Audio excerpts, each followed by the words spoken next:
Well, hello everyone who's watching on Facebook, YouTube, Instagram, or wherever else you might be finding us.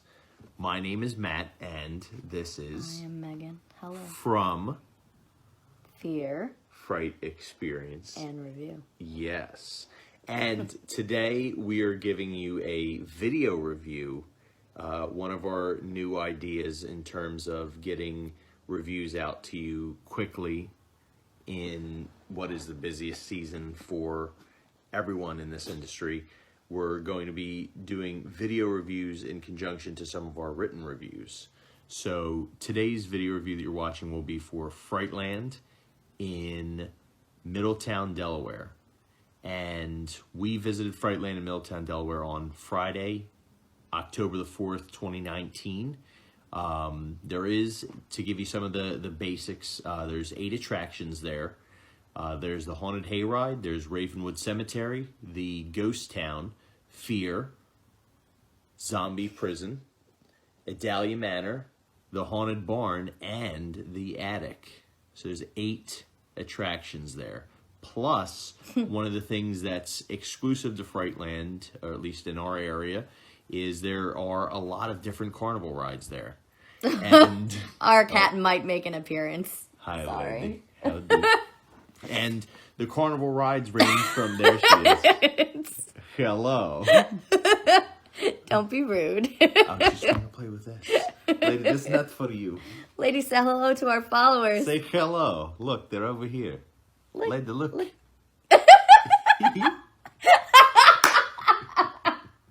She's so cute. Lady, no, don't do that. No. Stop, lady. No. Come here. All right, that's enough Ooh. for now, lady. You can We be in that play video. later. Okay, so where do we leave off?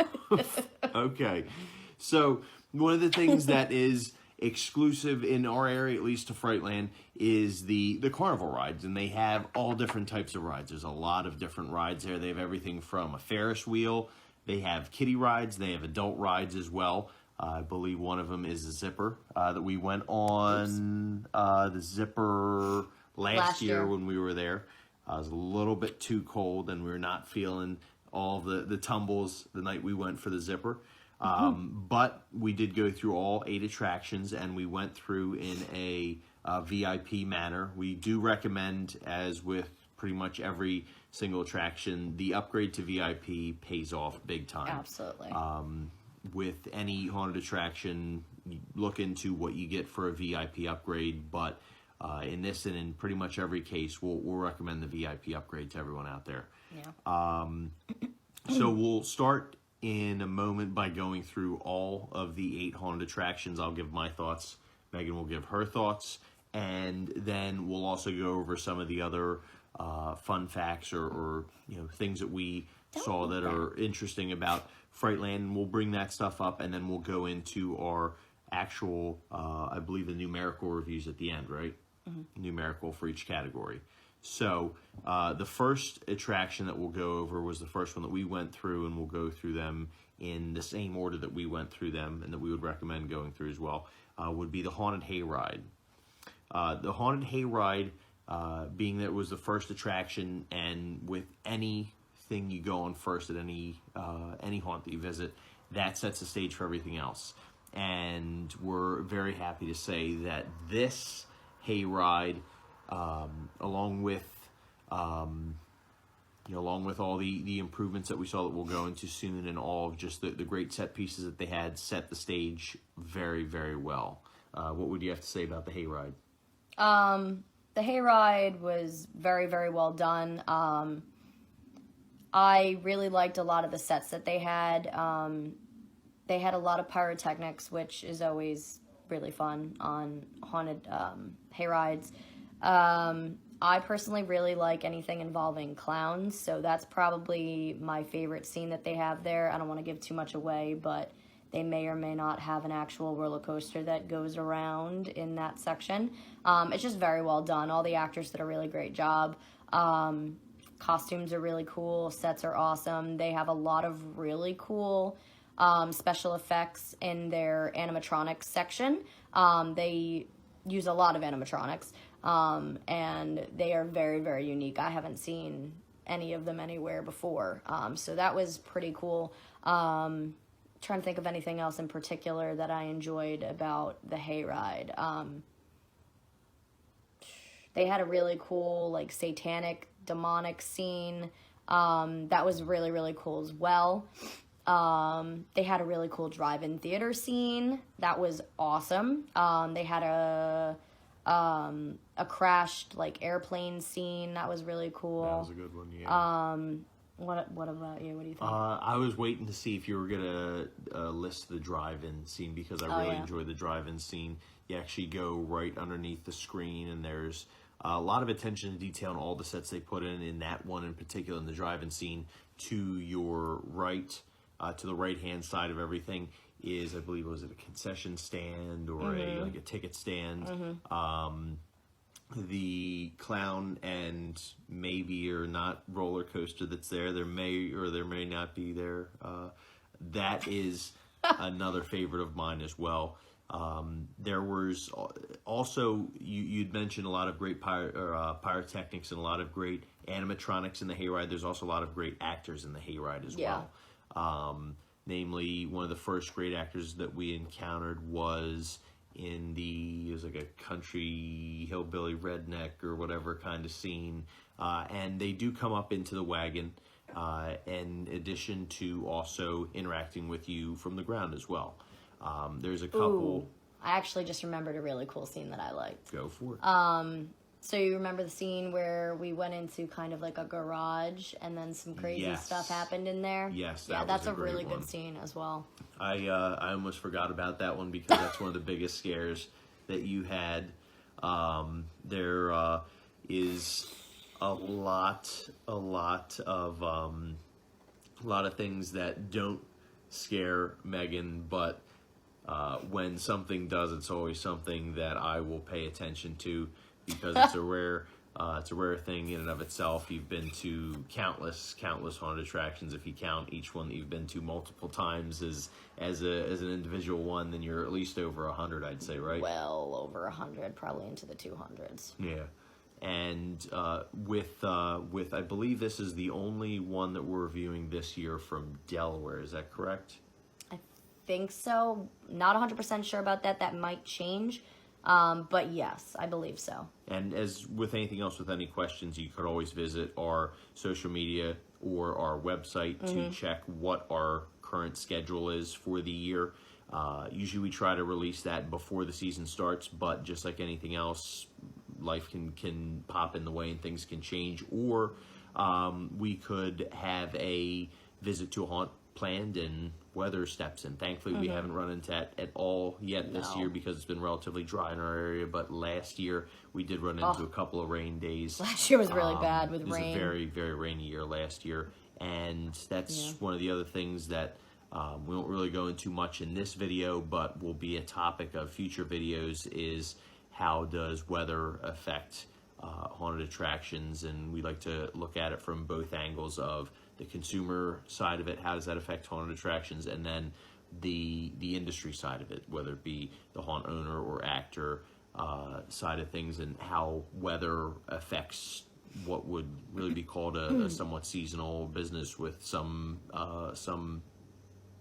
places only being open 20-some days at a haunted hayride. Ravenwood Cemetery is immediately following the hayride. So you disembark the wagon, and then you're immediately fed into the queue line for Ravenwood Cemetery.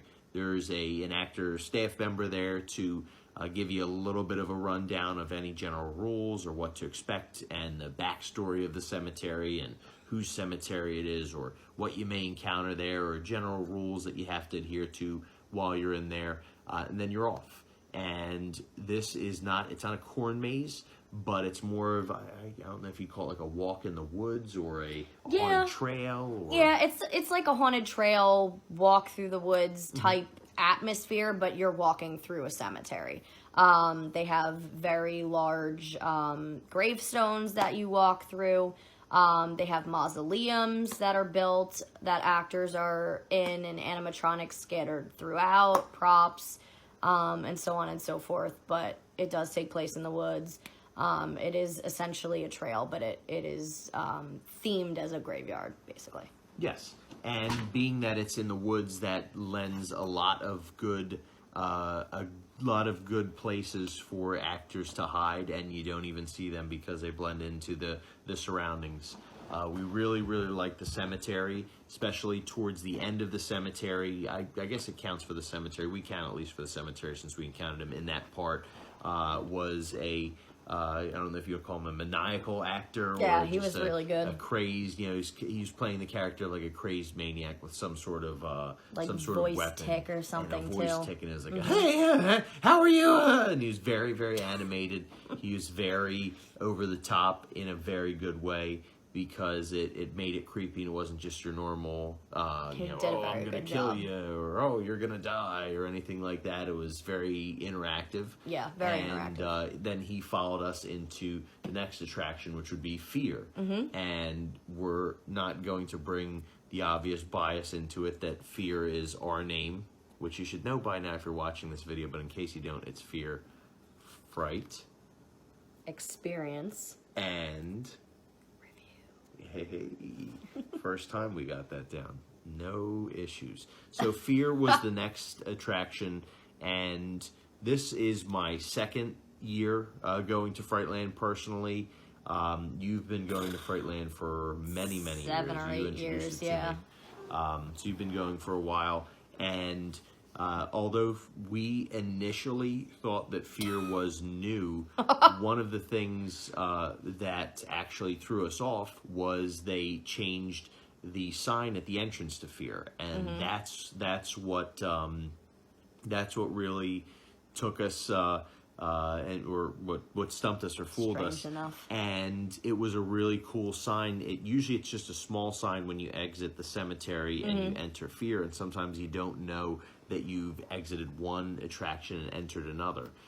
So it's probably something, obviously stylistically it's good, and you always want to know when you're going into another area, because just going with a change in theme or a change in aesthetic from one area to another, it's good to have those separators in there, and that's a great defined sign to go into the next part.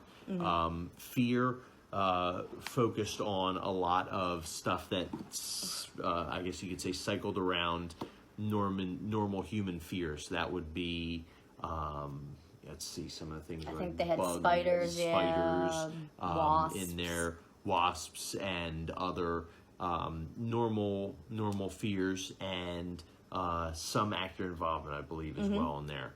After we got through Fear, then the next thing you do after you get through Fear, now you've gone through 1, 2, 3. You go into the fourth attraction, which is the Ghost Town. When you get your tickets from Frightland, what you'll see here, and I'll show you the ripped off part of the ticket, as you can see here, Frightland VIP ticket. They have all of the haunts listed on this side of the card, and the one side they punch out, the other side when we went they tore that half because all 4 attractions are grouped together. Right. Since we had opted for the VIP upgrade as well, we got this cool little holder attached to this neat lanyard here with the name on there, and it looks to be pretty sturdy. Little snap on the back there. Sturdy snap. There we go. Snap on, snap off. So there's that. So we went into the Ghost Town next, and the Ghost Town is a great memorable thing that I remembered from last year going into the Ghost Town. One of the things I remembered last year, and it was pretty consistent with this year's actor involvement right when you get into the Ghost Town, and it's a noticeable change from the themes of the previous 2 attractions that you go into, so that's also good. And it's exactly as it sounds. It's an old, kind of like a Wild West ghost town. So there's a really saloon cool. scene. It's very different. We don't really encounter. I don't think we've ever encountered anything like that at any other haunts that have like a, what's the word I'm looking for? Like Wild West theme. Yes. there's one of the things that we'll also cover in a future video, and as with anything else, if you have any suggestions for topics of future videos, send them to us, message us on social media, Facebook, Instagram, Snapchat. You can email us, you can contact us. There's a chat feature on our website as well. But one of the things that I would like to do a topic on at some point would be commonalities in different haunt sets, and are there an overabundance of certain sets versus others in haunts? Is there always a such and such scene in a haunt? But the Wild West, the Ghost Town one, it's a pretty rare one. It's one we don't see a lot, and the saloon entrance to it was pretty cool. There's an actress in there who, not when we went through, has a very, very performative aspect to her character. When we went through, we had a great interaction with, I don't want to spoil anything, so I'm not going to go into any further detail. This is going to be a spoiler-free, as much as we can, review and video here. But the Ghost Town is always good. No complaints. There's a lot of cool little details that you see as you go through, as with Ravenwood Cemetery and also the Hayride as well. So after you get through those four, do you have anything else you want to add in about the Ghost Town that I had missed out, or? No, it's just really cool. Like like Matt said, in that particular scene, it's very different than any other haunts that we've been through before. So it's got a lot of attention to detail as far as a country theme or a Wild West theme would go. A lot of saloons. Sorry, lady is scratching on our wall. But yeah, it's really cool. It's really unique. It's a lot of fun. But yeah, that's basically what I have to say about it. Yes. So that's, like I said, quick recap, first four attractions, on to the next four. So the next four, and we'll use our visual aid here again. The next four attractions, if you're keeping score, are the Attic, the Zombie Prison, Adalia Manor, and the Haunted Barn. So we're going to go in the same order that we went through them. So first, we went to the Zombie Prison. Zombie Prison is something that was there last year when I'd went. Right from the moment you get to the end of the queue line into the attraction, there's a cool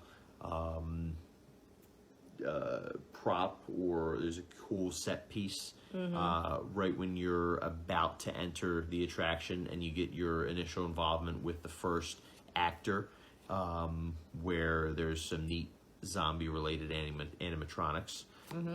Then you have your interaction with the first actor before you go in. They give you the rundown rules: no running, no smoking, no pictures, keep your phone away, normal stuff. And then they prep you for, this is the such and such attraction, and this is where this is this backstory to that, and then you're put in. You go down a elevator to the bottom of the which the prison. Is very cool, by the way. You'll see. I always like a good elevator. Yeah, you'll see when you get there, but it's a lot of fun. Yes. Very interactive. Yes, and then you're put down into what seems like a misty, damp, subterranean tunnel, which is also very cool. They did a really good job at creating that atmosphere, because although spoiler alert, you're not actually plunging underground in that fun elevator ride, but it feels like you are, based off of what that underground tunnel feels like and the atmosphere that they were able to create in there. And mainly it's created using mist sprays, and that gives it that underground or underwater, kind of like a subterranean tunnel, almost like you're escaping from the zombie prison or trying to find a way out of a zombie-infested prison. There's a lot of darkness used in the zombie prison. There's a lot of taking that sense away from you and using that as a way to scare you, and that's oftentimes a consistent good find, is something that distorts or takes away one of your senses, and that gets you off base, and that makes you more susceptible to any type of scare. With that extreme darkness, whenever you're introduced to light, and there are a couple times where you are introduced to very, very bright, blinding light. Abruptly, right coming from a dark area.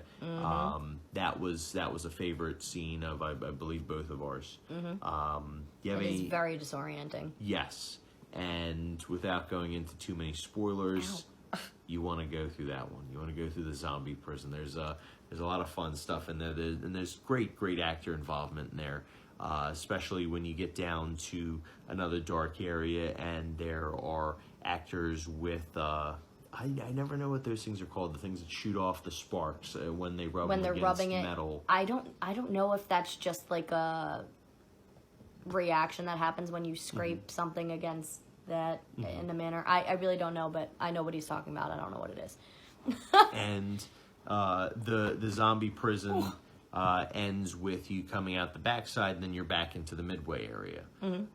After we did the zombie prison, the next one we went through was Idalia Manor, and I'm going to kick this one over to Megan, since this is always a favorite of hers.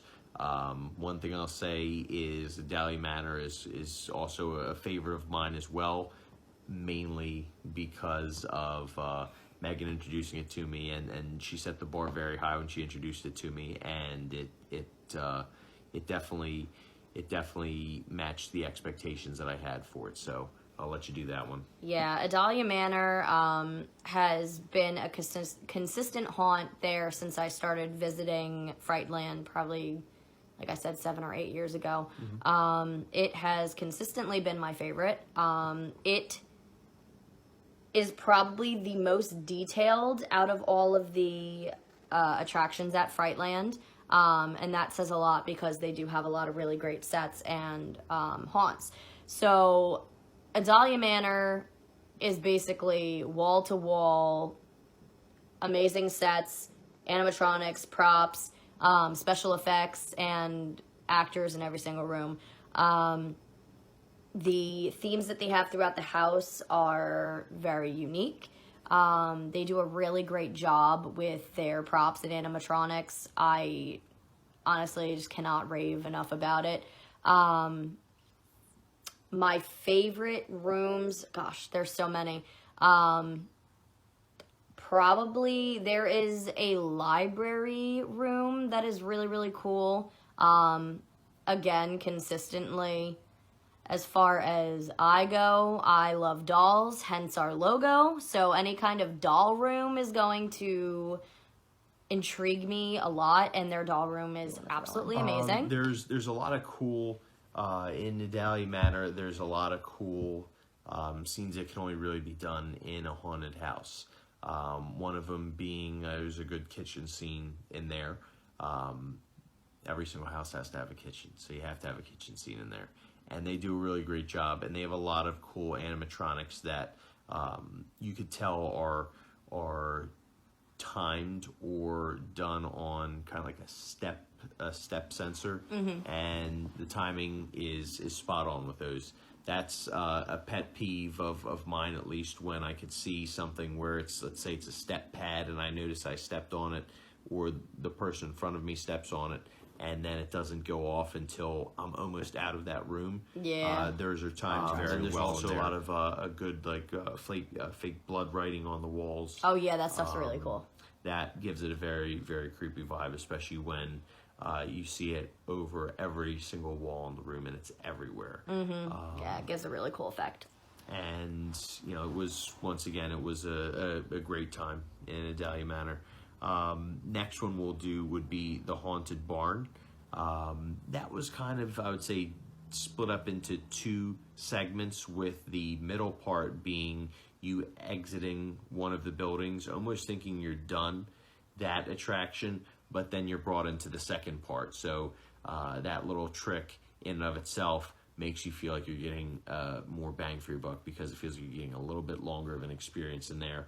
And especially that second half of the barn, I would say is probably the best executed part of that specific attraction of the barn. After we went outside, we had a little bit of actor interaction, then we're back inside. That second part was Very really, well done. really good. Not to say that the first part was not good at all, but that second part, It really maybe stood out. it's the little mental trick of thinking you're done, but then you're right back in. You think you've escaped, but then you're right back in the depths of the horror. Whether that was it or not, that's for you to decide. But anything else you wanted to say about the Haunted Barn? No, I definitely agree. The second half was my favorite. There was a lot of cool animatronics, props, and sets in that section. A lot of cool stuff that I had never seen before. Something you'll consistently see over our videos is that I am an animatronic, props, and like special effects / set design junkie. So that stuff is something that I'm really, really drawn into, where some other people might be really into actor interaction or, low-key stuff. I'm more about like the crazy over-the-top animatronic involvement and so on and so forth. So for me, that is basically what was involved in the second half of this haunt, and that is probably why I enjoyed it so much. It's just more in alignment to what I personally really enjoy, but everybody's different, so you might like the first half more. So that would be the barn.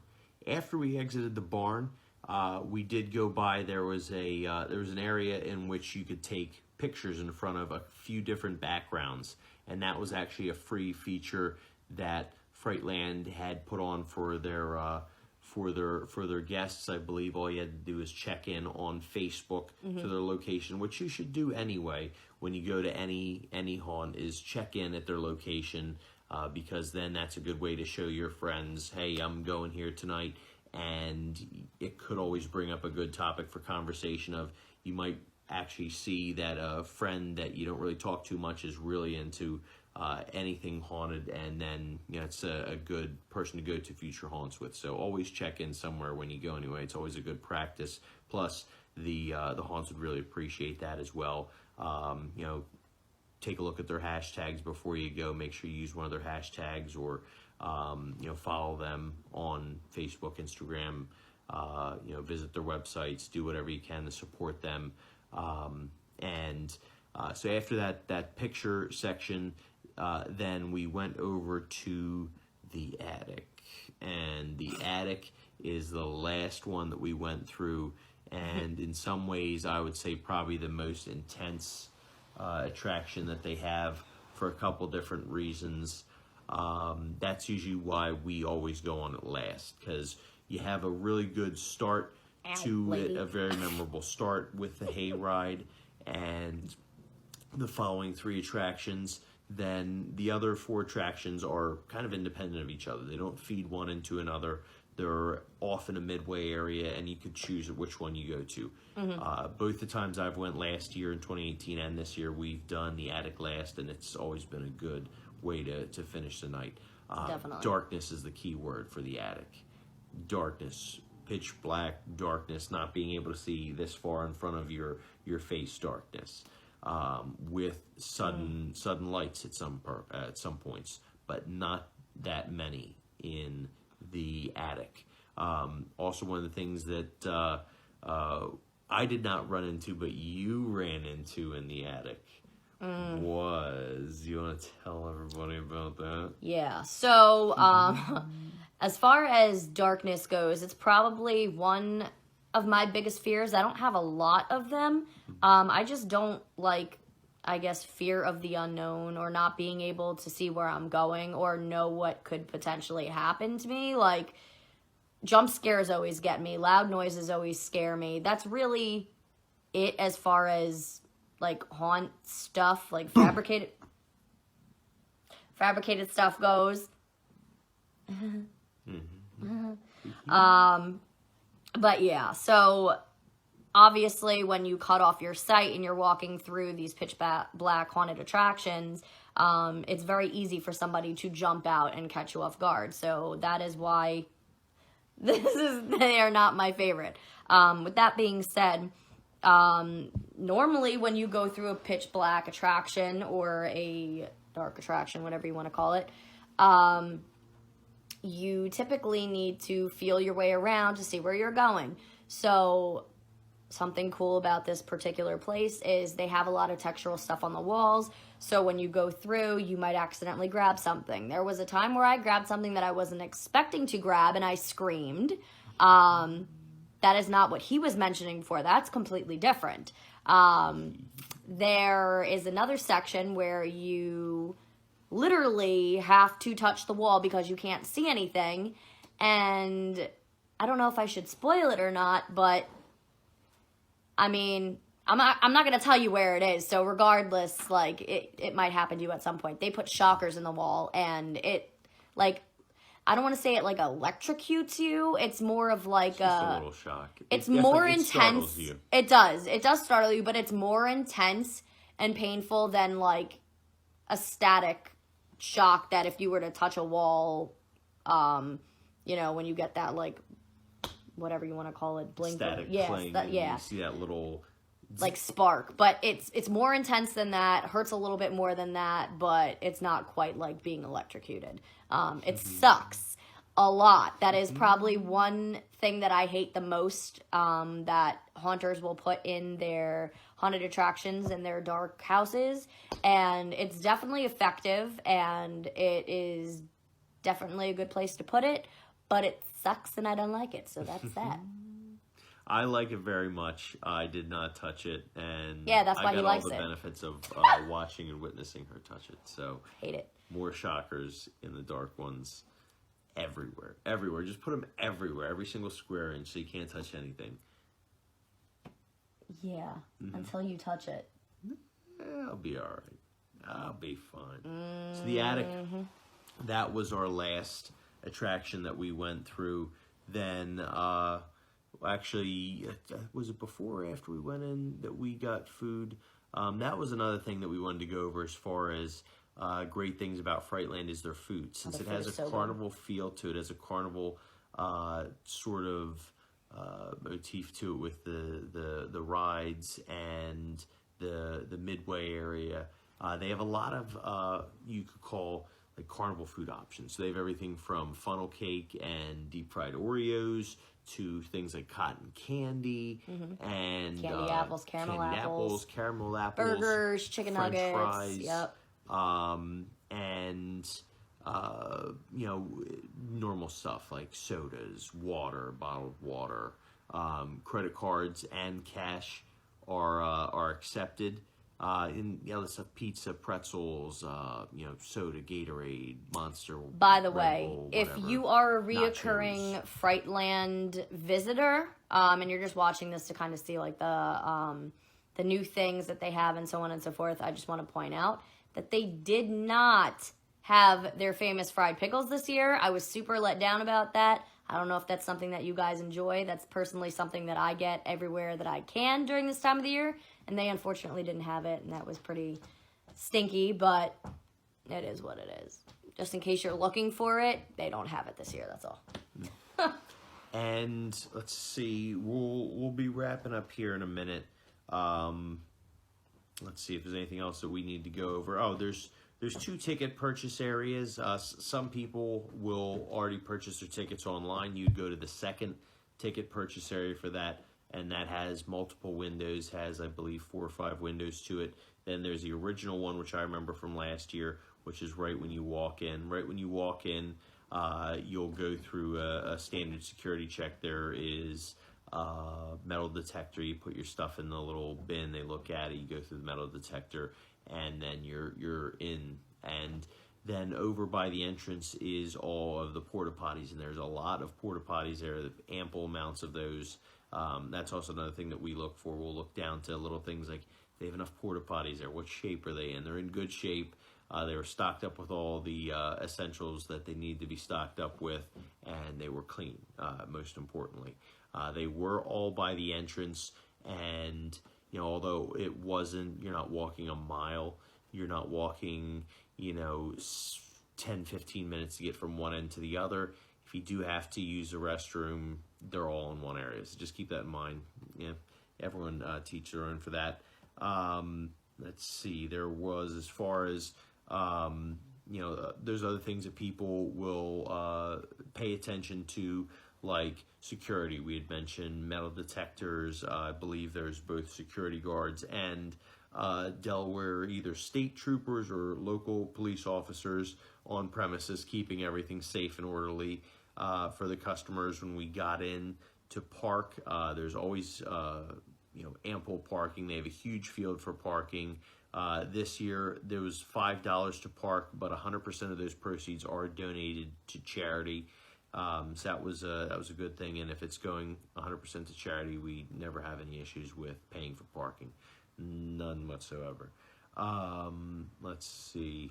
Simple thing I would say as far as Frightland is, if you like carnivals, if you like going to a fair in the summertime and you have no fairs to go to because it's October, if you like haunted attractions, if you like hay rides, if you like any of that stuff, then Frightland is a great place to go to. Any closing thoughts for Frightland, and then we'll wrap up here? I mean, obviously it's a really good haunt. I've gone for the past 8 years. I've always enjoyed myself. Oh, here comes our cat. There goes Okay. lady. You got the demon in her. Yeah, around this time of night, she gets the demon on her. Mm-hmm. Quite fitting. But yeah, so Frightland is a very solid attraction. It offers a lot for your money. It's really cool that it has a carnival. There's nothing really out there like this, at least that I've personally come across. If anybody knows of anything, please let us know, because this style is something that I find very unique. I love carnivals.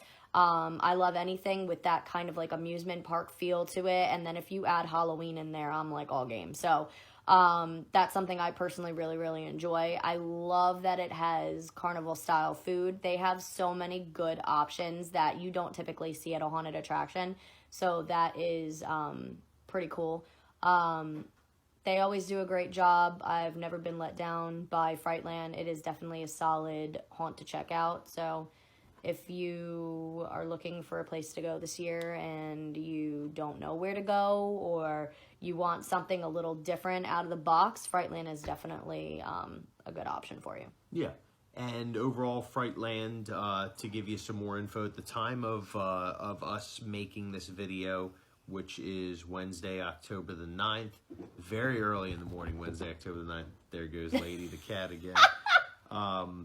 On Facebook, it has a 4.3 out of 5 rating. That's over 780 votes. That's a lot of votes there. Mm-hmm. On Google, they have, 490 reviews, with them averaging 4.3 rating on there. And that's also out of 5 as well. And anything above 4 with any sort of ratings is always as far as good. Frightland, their website is frightland.com. Like we said, they're 309 Port Penn Road, I believe, if I could read my handwriting here. Middletown, Port Wren Road. Handwriting's a little bit, that's my fault. I write like a serial killer. Middletown, Delaware. Fitting. Frightland.com. Their email address, should you have any questions, is haunt@frightland.com. By the way, we will also be writing all of these details in our written review, so if you are confused about anything in particular, it'll be there as well for your reference. In case you don't have that pen and paper handy, you should be taking notes already. What are you doing? They're on Facebook. Obviously, we'd mentioned Facebook reviews earlier. They're on Twitter, they're on Instagram, and they're also on YouTube as well. So you can interact with them on many social media platforms. Like we had said, they have the outdoor attractions. They have there goes Lady again. The Horror Hayride, Ravenwood Cemetery, Fear, Zombie Town. They have the Zombie Prison, the Haunted Barn, Dahlia Manor, and the Attic. As far as their pricing goes, all 8 haunts with unlimited amusement rides, $40. That ticket can be purchased at the ticket booth or online. The Fright Pass, which is all 8 attractions, like I said, that is $40. The VIP Fright Pass, which we had recommended, that's all 8 haunted attractions, limited waiting for haunted attractions, and the free amusement rides, which they say is a $25 value. That's $60. They do have group sales. And one of the other things that we noticed that was unique to Frightland was if you go and they have 8 attractions, let's say for some reason you don't have enough time to get through all 8, or you get too scared and you have to run away screaming, you can return and use the unused portion of your ticket at a later date. That's extremely rare as far as the haunting community goes. Usually you're stuck, and if you don't use your ticket that day, that's it. If it's partially used, if you go through some of the attractions but not all of them, most stated policies are, well, sorry. Yeah, that's about it as far as our contact information. If you don't know it already, once again, you should. We're available on Facebook.